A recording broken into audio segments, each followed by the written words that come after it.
اور پھر اندازہ لگائیے پاکستان ابھی بنا نہیں ہے۔ 1946 میں جناب مجوزہ ریاست پر گفتگو ہو رہی ہے کہ ایک الگ ریاست بنے گی، تو اس کا معاشی اور اقتصادی نظام کیا ہوگا؟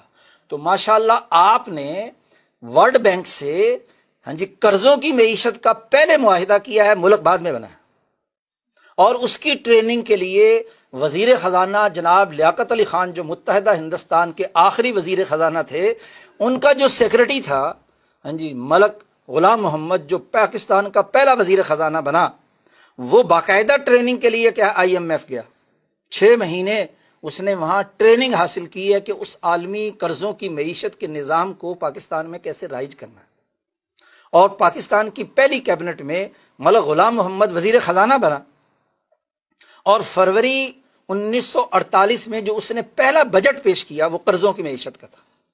30 کروڑ قرضے لیے گئے اور 10 کروڑ کے خسارے کا بجٹ پیش کیا گیا۔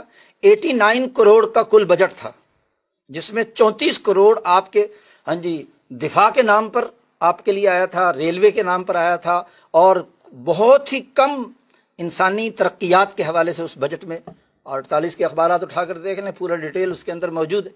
تو قرضوں کی معیشت میں آپ کو 1946 میں ہی جکڑ لیا گیا، اور آج تک سپریم کورٹ فیصلہ کرے کہ جی سود ختم کرو اور یہ کرو وہ کرو، حرمت سود کے سیمینار کرتے رہیں، ادھر ادھر کی باتیں کریں، لیکن بنیادی طور پر آپ قرضوں کی معیشت کو بنیاد بنا کر چل رہے ہیں۔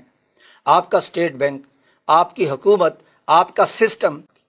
تو بڑی بنیادی سی بات یہ ہے کہ آج ہم قرضوں کے جس چکر میں مبتلا ہیں اس کی بنیاد ہی غلط ہے۔ اس کا تعلق اس سرمایہ داری نظام سے ہے جس نے زر اور اشیاء و اجناس کو ایک کیپٹل تصور کر کے اس کے ریٹرن کو جائز قرار دے دیا۔ اس لیے ان کے ہاں سود کی حرمت کا مسئلہ نہیں ہے، اکنامکس کی کتابوں میں سود پر کوئی بحث۔ جب ایک چیز کیپٹل قرار پائی تو اس کا ریٹرن خواہ وہ زر کی صورت میں ہو، اشیاء کی صورت میں ہو، مشینری کی صورت میں ہو، زمین کی صورت میں ہو، اس کا ریٹرن آنا ضروری ہے، خواہ آپ بیع کے ذریعے سے لے آئیں، اجارے کے نام پر لے آئیں، نام نہاد مزاربت کے ذریعے سے لے آئیں، اور کسی اور طریقے سے قرض کے ذریعے سے لے آئیں۔ اس لیے بزنس کی تعریف آپ کے ہاں کی جاتی ہے جس کے ذریعے سے پروفٹ کمایا جائے، چاہے وہ کسی راستے سے آئے۔ اور اگر یہ اتنی اجازت کھلی دے دی جائے کہ جیسے مرضی ہو، تو پھر تو چور کو بھی اجازت ہونی چاہیے کہ وہ بھی تو نقب لگاتا ہے، عقل کا استعمال کرتا ہے، منی لانڈرنگ کو بھی اجازت ہونی چاہیے، وہ بھی پروفٹ کماتی ہے۔ تو آپ اس کالے دھن کو کیوں ناجائز قرار دیتے ہیں؟ اور اگر کوئی اخلاقیات ہیں، کوئی ضابطے ہیں، تو اس ضابطوں کا اطلاق قرض اور سود کے معاملے پر بھی ہوگا۔ تو بہرحال مختصر وقت میں اتنا ہی گفتگو کی جا سکتی تھی کہ ہم معاملات کو سمجھیں، اور قرآن نے جو بنیادی اصول اور ضابطہ دیا ہے اس کی حقیقت پر غور و فکر کریں۔ اب یہ نہیں کہ ساری دنیا چونکہ قرضوں کے نظام میں جکڑی ہوئی ہے تو ہم کیا کریں۔